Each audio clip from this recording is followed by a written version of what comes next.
오늘은 크리스마스 증후군의 역설이라는 제목으로 하나님 말씀 증거하도록 하겠습니다. 사랑하는 여러분, 명절 증후군 들어보셨죠? 명절 증후군, 이게 우리나라에만 있는 것이랍니다. 이 대한민국에서 명절을 보내면 스트레스가 이렇게 생겨서 발생하는 이 정신적, 육체적인 증상을 말한다고 합니다. 이 명절 증후군은 특히 남성보다 가사 업무가 많은, 이 가사 업무로 스트레스가 많은 이 여성들에게 많이 나타난다고 합니다. 그런데 여러분, 이 명절 증후군 중에 크리스마스 증후군이라고 들어보셨습니까? 이것은 크리스마스나 연말 연시에 다른 사람들하고 이렇게 비교해갖고 자신의 처지를 이렇게 비관하면서 외롭고 의기소침해지면서 이렇게 우울해하는 그런 증상을 크리스마스 증후군이라고 한답니다. 한 조사에 따르면은 우리나라 국민의 55.4%가 이 크리스마스에 부정적인 기분을 경험한다고 합니다. 많은 사람들이 이 크리스마스를 지나면서 유난히 외롭고 의기소침해지면서 또 이렇게 허무해지고 또 우울한 생각에 자주 휩싸이기도 하고요. 괜히 막 짜증이 이렇게 치밀어 오르기도 하고 이유 없는 분노가 막 치밀어 오르기도 한답니다.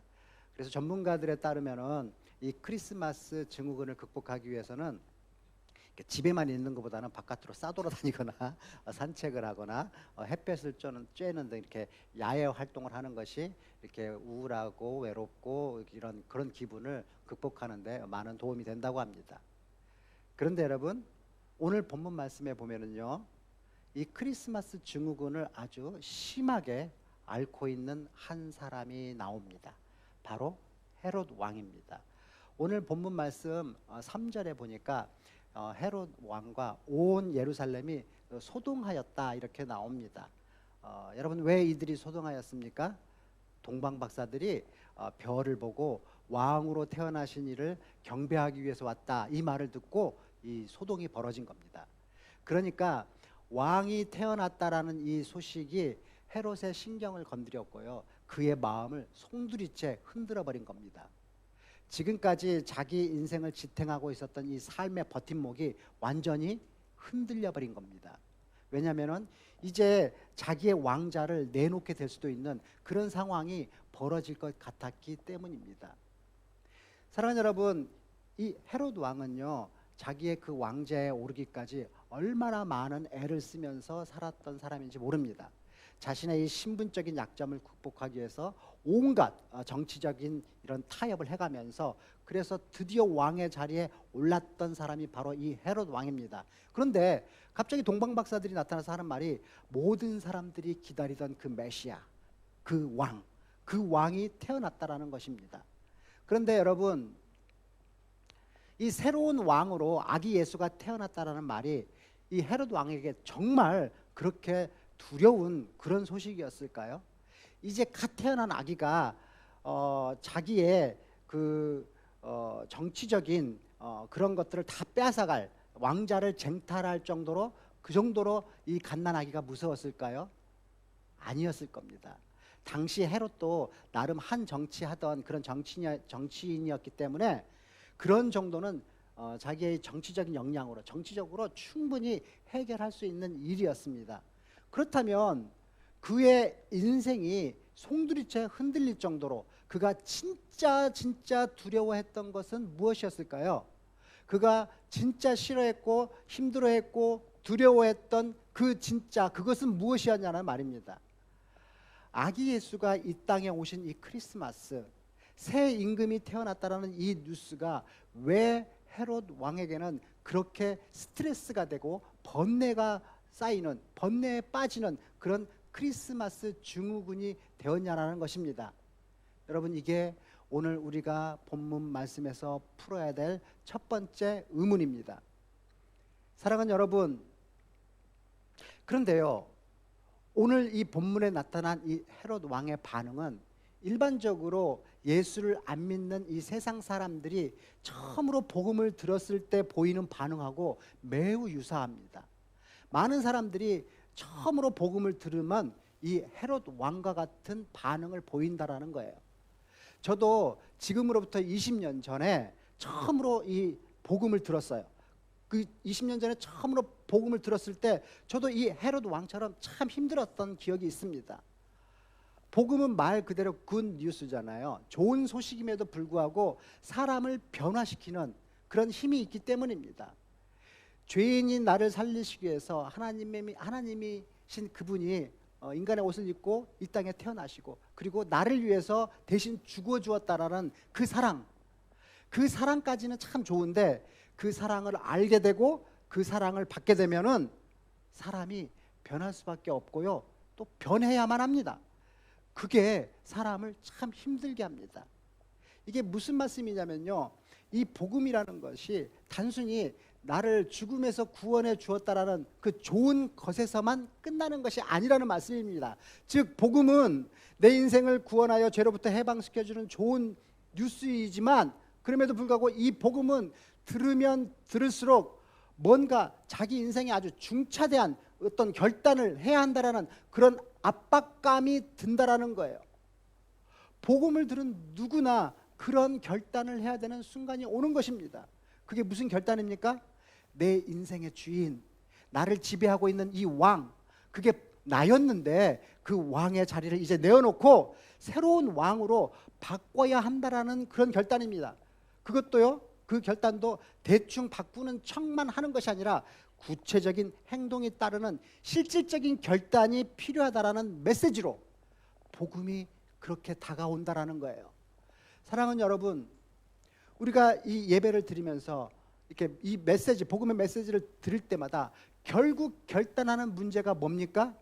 내 보좌에, 내 왕자에 앉아있는 나를 내려놓고 그 자리에 예수 그리스도를 앉혀드리겠다라는 이 결단을 하는 거 아닙니까? 그러니까 복음을 들을 때마다 우리는 내 인생의 주인을, 왕을 바꿔야 된다, 이런 생각이 자꾸 드는 거예요. 그런데 많은 사람들이 이 결단을 앞에 두고 힘들어합니다.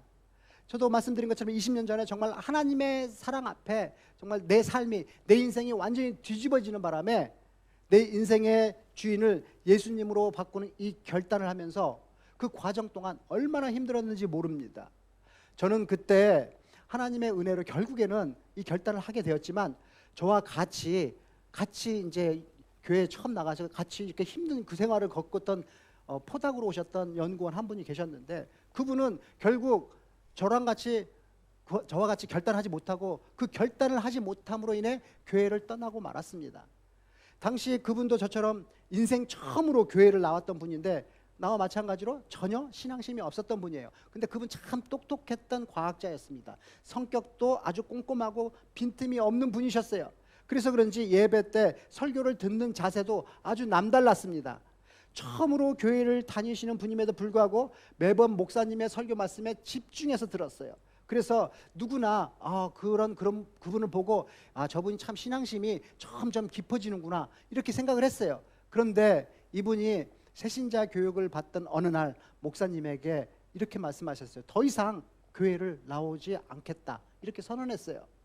목사님은 이분이 우리 교인들 중에 좀 센 분들 있잖아요. 그런 센 분들에게 심한 말을 듣고 상처를 받았나, 이렇게 생각을 했는데 그게 아니었어요. 이분이 말씀하시기를 목사님의 설교를 매 주일 때마다 들으면서 그 설교 말씀을 듣기가 더 이상 힘들어서 교회를 떠나기로 했다라는 거예요. 그래서 목사님이 도대체 설교를 들으면서 뭐가 그렇게 힘드셨냐고 이렇게 물으니까 그분이 정확하게 이렇게 말씀하셨어요. 그러니까 목사님 설교 메시지는 결국 내 인생의 주인을 바꾸라는 것인데, 저는 도저히 그렇게 못하겠습니다. 아무리 하려고 해도 그렇게 못하겠습니다, 이랬어요. 그 말을 남기고 이분은 교회를 떠났습니다. 그런데 나중에 우리 목사님이 그러시더라고요. 그 떠나신 그분의 말로 정말로 설교를 제대로 들으신 분이라고 그렇게 말씀하시더라고요. 설교를 제대로 들으면 누구나 그런 결단을 하게 되어 있다라는 말씀입니다. 내 인생의 주인을 바꾸든지 못 바꾸든지 둘 중 하나의 결단을 하게 되어 있다라는 것입니다. 사랑하는 여러분, 많은 분들이 설교를 들으면서 한 귀로 듣고 한 귀로 흘려버립니다. 경청하지 않는 경우가 많습니다. 그래서 결단을 촉구하는 이 복음이 잘 안 들리는 거예요. 들리지 않는 경우가 많은 거예요. 복음을 들으면 오늘 이 본문에 나오는 이 헤롯 왕처럼 심각한 마음의 소동이 일어나야 되는데, 그래서 설교를 들을 때 이렇게 뭔가 이제 결단을 해야 된다 이런 마음이 들어야 되는데, 설교를 들을 때만 약간 마음에 소동이 있다가 예배가 끝나고 나면, 그리고 저 예배당 밖으로 나가고 나면은 도대체 무슨 말씀을 들었는지 생각도 나지도 않고, 그래서 신앙 속으로 한 걸음 더 깊숙이 들어오지 못하고 그냥 계속 그렇게 종교적인 생활만 하는 분들이 우리 주변에 너무나 많습니다. 사랑하는 여러분, 왜 헤롯 왕이 이 크리스마스 증후군을 심하게 앓았습니까? 저는 역설적으로요, 그의 믿음이 참 좋았기 때문에 그랬다라고 생각합니다. 이게 무슨 말이냐면은, 그는 이제 새 왕이 태어났으니 자신은 왕자에서 스스로 내려오는 결단을 해야 된다라고 생각했던 것 같아요. 그러니까 이 믿음이 얼마나 좋은 믿음입니까? 문제는 헤롯은 자기 스스로 자기의 왕자에서 내려오지 못했기 때문에 너무너무 힘들어했고 소동을 벌였다라는 것입니다. 사랑하는 여러분, 그런 점에서 저는 오늘 여러분들에게 이런 말씀을 해드리고 싶습니다. 만약에 여러분도 오늘 이 메시지를 듣고 그냥 한쪽 귀로 듣고 한쪽 귀로 흘려버렸다면 헤롯 왕과 다를 바가 하나도 없다라는 것입니다. 엊그저께 크리스마스 때 새로운 왕이 오셨다고 하는데 아직도 내 인생의 왕자를 그 왕에게 스스로 내려놓지 못한다면 헤롯 왕과 뭐가 다르냐는 그런 말씀입니다. 여러분, 내 인생을 다스리시고 통치하시고 인도하실 내 인생의 진짜 주인이 오셨다고 하는데 아직도 내 마음대로 사는 것이 즐겁고 내 뜻대로 사는 것이 훨씬 더 쾌락적이고 그렇게 좋아서 왕을 바꾸지 못하고 오늘도 주저주저 하고 있습니까? 그래서 신앙 속으로 한 발짝 더 깊숙이 못 들어옵니까? 신앙 속으로 한 발 더 깊숙이 들어가면 코가 깨어가지고 이것도 못하고 저것도 못하고 그렇게 될까봐 두렵습니까? 여러분, 만약 내 인생의 왕을 바꾸고 신앙생활에 조금만 더 깊이 들어가면 지금 여러분이 이 세상적으로 즐기고 있는 그런 것들 그거 못 즐기게 될까봐, 그래서 임금 바꾸기를, 내 주인 바꾸기를, 내 인생의 주인 바꾸기를 거절하고 그냥 그렇게 여전히 똑같이 1년 365일 변함없이 살아가고 오늘도 이 예배당을 떠나가면서 주인을 바꾸지 않고 떠나간다면 헤롯 왕과 뭐가 다르냐는 그런 말씀입니다. 사랑하는 여러분, 그런 사람들은요, 이 헤롯 왕처럼 위선적인 삶을 살아갈 수밖에 없습니다. 오늘 본문에서도 보면 헤롯 왕은 동방 박사들에게 이야기를 듣고 뭐라 그럽니까? 그가 오늘 본문 8절에 보면 그가 이렇게 얘기합니다. 뭐라 그러냐면 뒷부분에 보면 베들레헴으로 보내며 이르되 가서, 동방 박사를 베들레헴으로 보내서 이르되 가서 뭐라 그러냐면 아기에 대하여 자세히 알아보고 찾거든 내게 고하여 나도 가서 그에게 경배하게 하라. 여러분, 여기서 지금 헤롯이 진짜 아기 예수를 경배하기 위해서 동방 박사에게 부탁하는 것입니까? 아니죠. 이것은 철저하게 딴 생각을 가지고 있는 음모인 것을 우리가 잘 압니다. 여러분, 우리는 헤롯 왕의 이런 모습을 뭐라고 부릅니까? 위선이라고 부릅니다. 경배할 마음이 전혀 없으면서 경배하는 척하는 겁니다. 이것은 완전히 위선입니다. 그렇다면 여러분, 우리는 어떻습니까? 오늘 이렇게 우리가 예배 드리는 이 순간만큼은 하나님이 나의 왕 되심을 가시적으로 그리고 구체적으로 선포하는 시간이지 않습니까? 우리가 예배를 드리면서 예수 우리 왕이여 이렇게 찬양을 하면서 예배를 드리는 이 시간만큼은 우리의 왕자에 하나님을 앉혀드리는 구체적이고 실질적인 그런 시간이 아니냐는 말씀입니다. 그런데 이 예배를 드리고 나서도 아직도 내 안에 왕이 바뀌지 않았다면 이 예배를 주님 앞에 드리고 나간다 하면서도 아직도 내 왕자에는 내가 주인으로 버젓이 앉아 있다면, 경배할 마음이 하나도 없는데 아기 예수를 만나면 나로 알게 해서 나도 경배케 하라고 했던 이 헤롯의 위선과 뭐가 다릅니까? 사랑하는 여러분, 왜 많은 성도들이, 예수 믿는 성도들이 하나님을 예배한다고 하면서도 위선적인 모습을 계속 보이는지 아십니까? 그 이유가 뭡니까? 저들의 마음속에는 아직도 놓치고 싶지 않은 이 세상적인 연락, 세상적인 쾌락, 이런 것들이 꽈리를 틀고 앉아있기 때문입니다. 여러분, 많은 분들이 신앙생활에 깊이 들어오면 정말로 많은 것을 못하게 되고 못 즐기게 된다라고 생각합니다. 술도 못 마시죠? 담배도 못 피죠? 취미로 하는 동양화, 서양화 이런 것도 못하죠? 그런 것들이 얼마나 스릴이 있고 또 우리의 삶에 얼마나 재미와 삶의 위안을 주는데 그런 거 다 못합니다.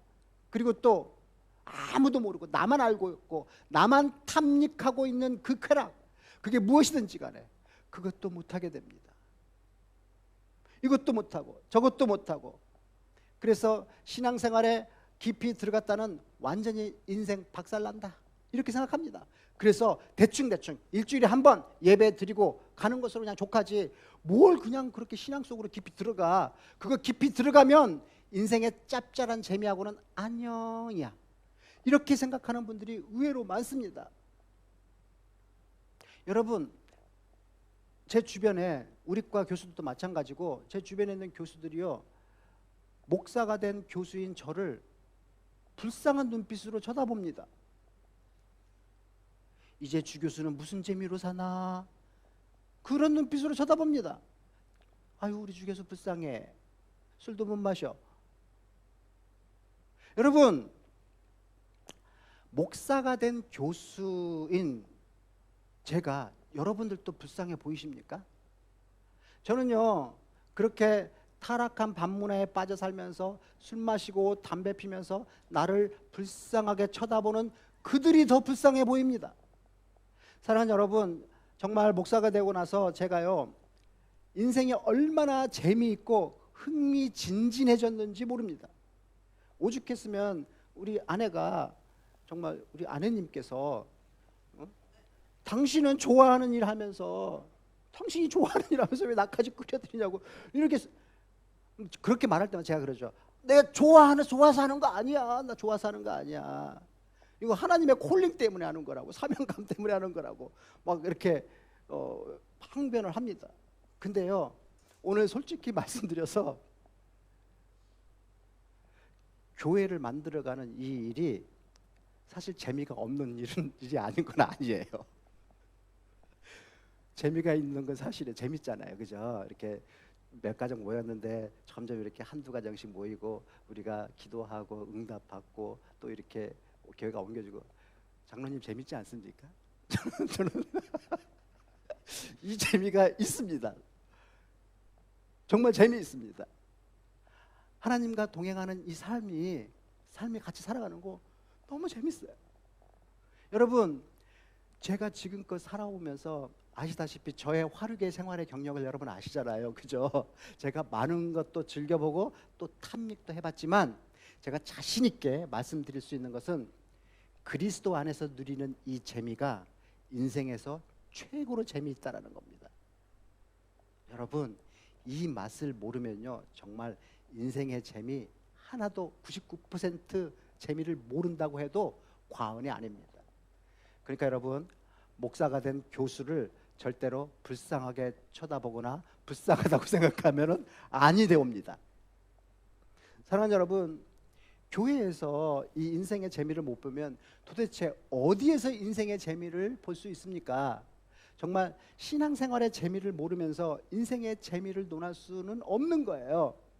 바로 여기서, 이 교회에서 제일 재미있는 인생을 살고 여기서 가장 인생에 가치 있고 보람 있는 그런 삶을 살아야지, 교회 밖에서, 신앙생활 밖에서 도대체 무슨 인생의 재미를 찾겠다라는 겁니까? 교회 밖에서의 그 재미라는 것은 전부 다 멸망과 타락의 길로 가는 지름길 아닙니까?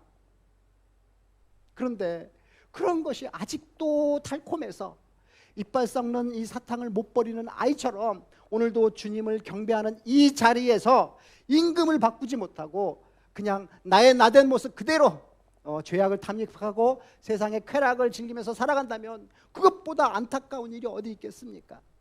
그런 것이 좋고 포기하기 싫어서 계속해서 내 마음의 중심에 나 자신을 지키고 살아간다면 오늘 본문에 나오는 이 헤롯 왕과 이 위선적인 이 헤롯 왕의 그 위선과 뭐가 다르냐는 그런 말씀입니다. 그러니 사랑하는 여러분, 오늘 2019년도 이 마지막 주일 예배를 드리는 이 시간만큼은 우리가 위선이 아닌 진심으로 하나님께 경배하는 예배를 드릴 수 있기를 축복합니다. 오늘 이 자리만큼은 여러분이 가지고 있던 그 왕자에서 여러분 내려오시고 왕이 확실히 바뀔 수 있는 귀한 시간 되실 수 있기를 주님의 이름으로 축복합니다. 그래서 오늘 이 자리에 있는 모든 분들이 한 발짝 더 깊숙이 신앙 안으로 들어오실 수 있기를 예수님의 이름으로 축복합니다. 사랑하는 여러분, 그런데요, 이 크리스마스 증후군은 지금 말씀드린 것보다 훨씬 더 심각하게 우리를 찾아옵니다. 아기 예수를 경배한 이 동방 박사들이 자기에게 헤롯 왕에게 돌아오지 않고 그냥 떠난 것을 이 헤롯이 자기의 모든 그 위선적인 시도가 다 실패했다라는 것을 알고 분노가 폭발합니다. 그래서 그는 베들레헴과 그 주변에 있는 2살 미만의 아이는 다 죽여버리라는 이 대학살의 명령을 내립니다. 그 결과 아기 예수가 태어난 이 첫 번째 크리스마스가 지난 후에 베들레헴은 온 동네가 통곡의 소리로 가득했습니다. 여기저기서 자기 자식을 잃어버린 부모의 이 비명에 가까운 통곡 소리가 터져 나왔습니다. 두 눈을 뜨고는 차마 볼 수 없었던 이 크리스마스 증후군의 최악의 장면이 펼쳐졌습니다. 여러분, 그때 그 베들레헴에서 통곡하던 그 부모들이요, 만약 오늘날 크리스마스를 즐겁게 보내는 우리들을 보면 무슨 말을 할 것 같겠습니까? 2000년 전에 이 첫 번째 크리스마스 때 베들레헴에서 자기 자식, 그 갓난 아이들을 잃어버렸던 그 부모들이 2000년 후에 크리스마스를 즐겁게 웃고 떠들면서 보내는 우리들을 본다면 뭐라고 말을 할 것 같습니까? 아마 그들은 통곡을 하면서 이렇게 소리를 칠 것 같아요. 당신들 도대체 뭐가 즐겁습니까? 우리는 피 같은 자식을 잃어버렸는데 당신들은 뭐가 즐겁다고 크리스마스 트리 이렇게 아름답게 장식해놓고 또 뭐가 즐겁다고 그렇게 크게 웃고 떠들면서 온 교회 식구들이 모여가지고 크리스마스 때 성탄 축하 행사한다고 그렇게 즐거운 시간을 보냅니까? 도대체 당신들 뭐가 그렇게 즐겁다고 거리마다 크리스마스 캐롤 흘러나오고 선물을 서로 주고받고 다 같이 노래를 부르고 그렇게 즐겁게 놉니까?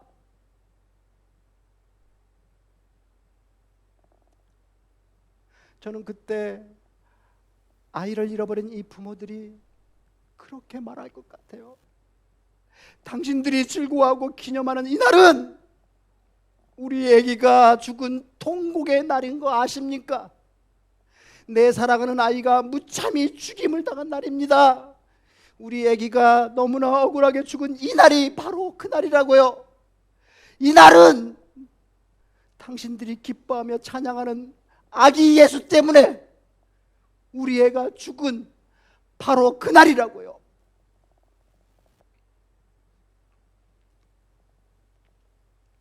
사랑하는 여러분, 그래서 무신론자 중에서 가장 유명한 무신론자 리처드 도킨스,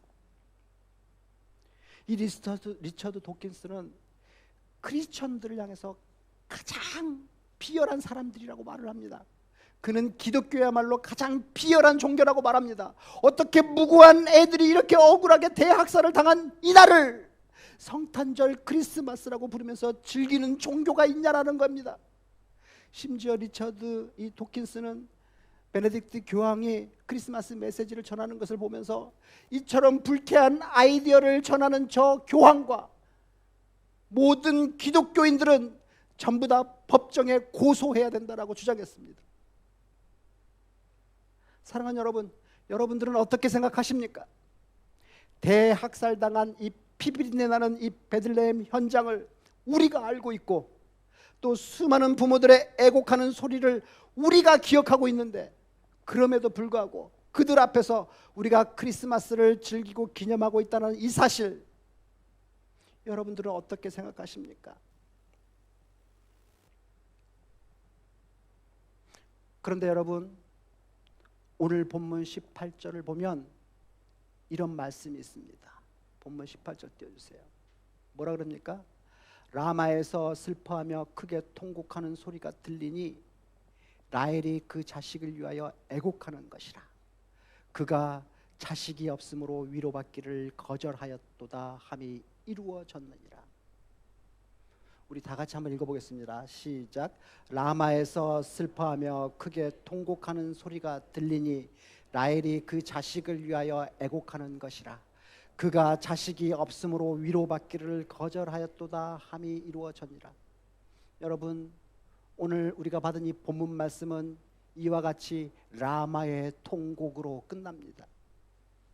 그런데 여러분, 여기서 라마가 어디입니까? 라마는 베들레헴입니다. 그런데 베들레헴에 왜 갑자기 라헬이 나옵니까? 여러분, 라헬이 누굽니까? 아시다시피 라헬은 야곱의 사랑받는 아내였습니다. 그녀는 첫 아들로 요셉을 낳았습니다. 그리고 둘째 아들 베냐민을 낳을 때 그녀는 애를 낳고 그 자리에서 죽었습니다. 우리 다 같이 창세기 48장 7절을 읽겠습니다. 시작.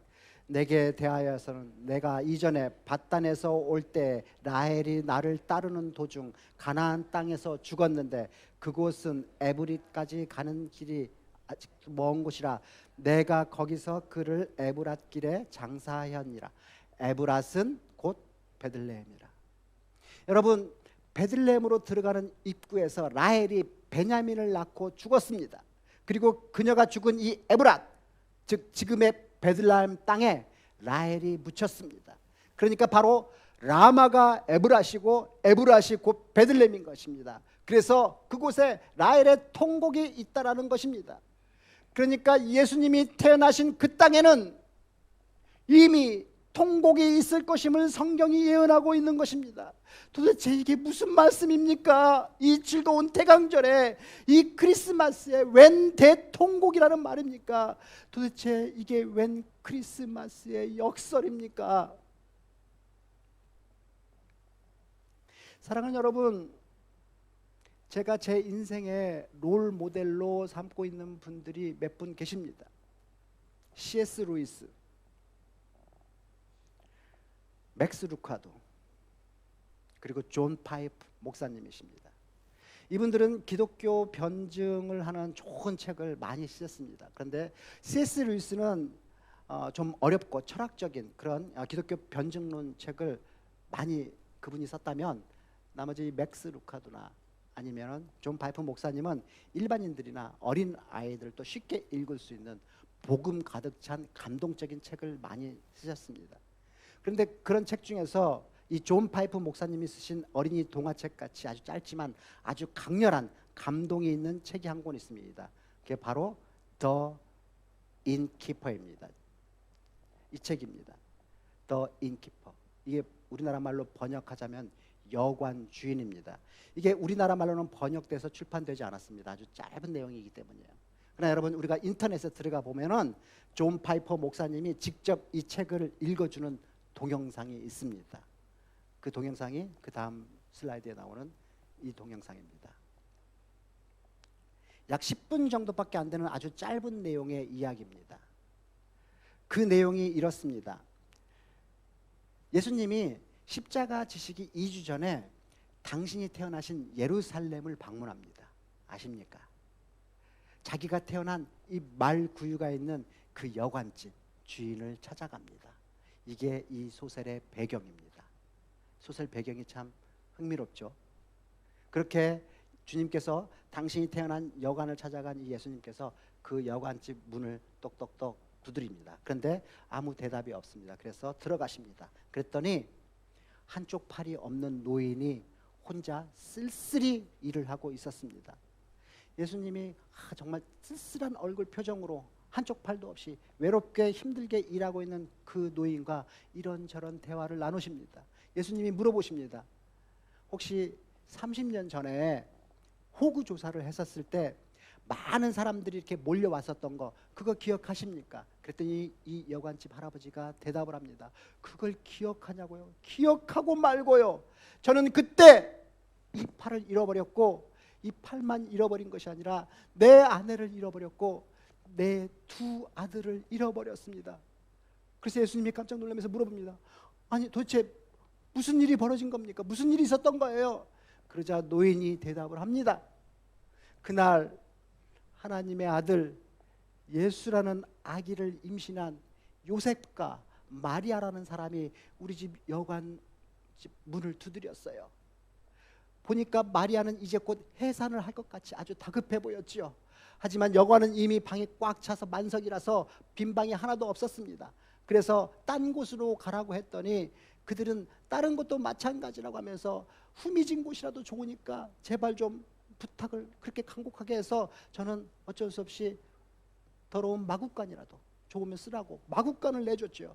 그리고 그 예수라는 아이는 그 마구간에서 태어났습니다. 그런데요, 그날은요 제 아내도 우리 둘째 아들을 해산을 했답니다. 제 첫째 아들은 병을 앓아서 이 발육이 잘 안 돼가지고 3살이었음에도 불구하고 2살짜리보다도 작았어요. 그런데 이 둘째 아들이 씩씩하게 그날 태어난 거예요. 그래서 우리는 얼마나 기뻤는지 모릅니다. 그런데 그렇게 예수라는 아이도 태어나고 우리 집 둘째도 태어나고 그리고 그 아기 예수 부모들이 여관을 떠나간 다음에 곧바로 갑자기 헤롯의 군사들이 들이닥쳤습니다. 그 군인들은 다짜고짜 우리 3살 난 우리 첫째 아기를 쳐들고 그 자리에서 칼로 찔러 죽였습니다. 그러면서 그 군인은 이렇게 외쳤습니다. 이 아이보다 작은 아이는 다 잡아 죽여라. 우리는 그 군인의 고함 소리에 너무너무 놀라지 않을 수가 없었습니다. 갓 태어난 갓난아기 이 우리 둘째 아이를 아기 엄마는 헤롯의 군사에게 뺏기지 않기 위해서 그 아이를 부둥켜 안고 몸부림을 쳤습니다. 그러나 그 군사는 그 둘째 아들마저 살리려고 둘째 아들이라도 살리려고 발버둥치는 그 엄마마저 칼로 찔러 죽였습니다. 그리고 우리 둘째 아들을 지켜들고 그 자리에서 그 아이도 칼로 찔러 죽였습니다. 그때 저는 그 군사들과 대항하여 싸우다가 이 한쪽 팔이 잘려나갔습니다. 그리고 지난 30년을 저는 이렇게 쓸쓸히 외롭게 죽지 못해 살아가고 있습니다. 노인의 이 이야기를 듣고 있는 예수님은 그 두 눈에는 하염없이 눈물이 흘러나왔습니다. 그리고 눈물을 흘리면서 주님이 이 노인에게 진실을 말해줍니다. 내가 바로 30년 전에 이 여관 마구간에서 태어난 바로 그 하나님의 아들 예수라고 말해줍니다. 그러면서 예수님은 이렇게 그분에게 말씀해 주십니다. 2주 후에 지금으로부터 2주 후에 내가 십자가를 지게 될 텐데 그 일이 있을 텐데 내가 30년 전에 이 마구간으로 왜 왔어야 하는지를 가르쳐주는 그 일이 2주 후에 일어날 텐데 그때가 되면 내가 당신의 아내와 당신이 잃어버린 두 아들을 찾아서 그들을 부활시켜 영원히 천국에서 함께 해줄 것이다. 이렇게 약속을 해줍니다. 사랑하는 여러분, 이 인키퍼의 이야기를 들으면서 저는 이게 지어낸 소설이지만 너무나 큰 감동을 받았습니다. 어쩌면 제가 이 여관 주인과 같은 마음이었기 때문이었는지도 모릅니다. 여러분, 여관 주인은 하나님의 아들을 위해서 호의를 베풀었는데 그것이 자기 팔과 자기 아내와 자기 두 아들을 잃어버리는 이유가 되었습니다. 근데 여러분, 저도 그런 것 같습니다.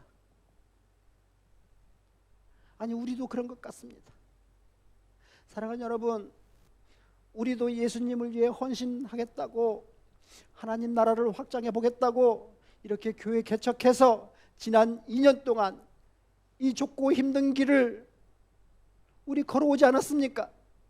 특별히 2019년도 올해 한 해만 뒤돌아봐도 우리가 이 교회를 반석 위에 세우기 위해서 얼마나 애를 쓰면서 이 예배의 자리를 지켰습니까?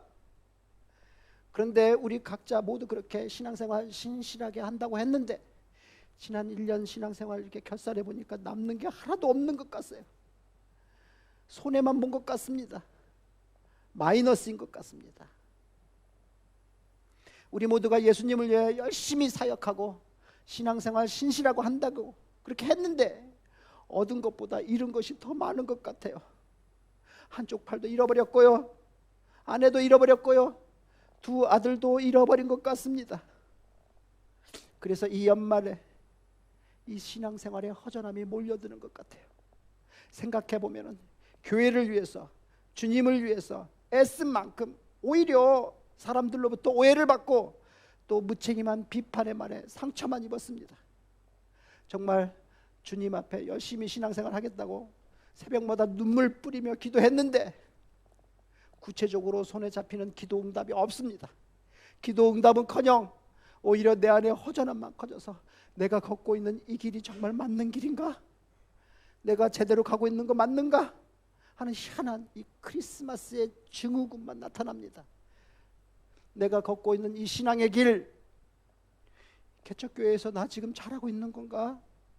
분명히 후회는 아닌데 허전한 마음에 시험이 들락말락 그런 것 같습니다.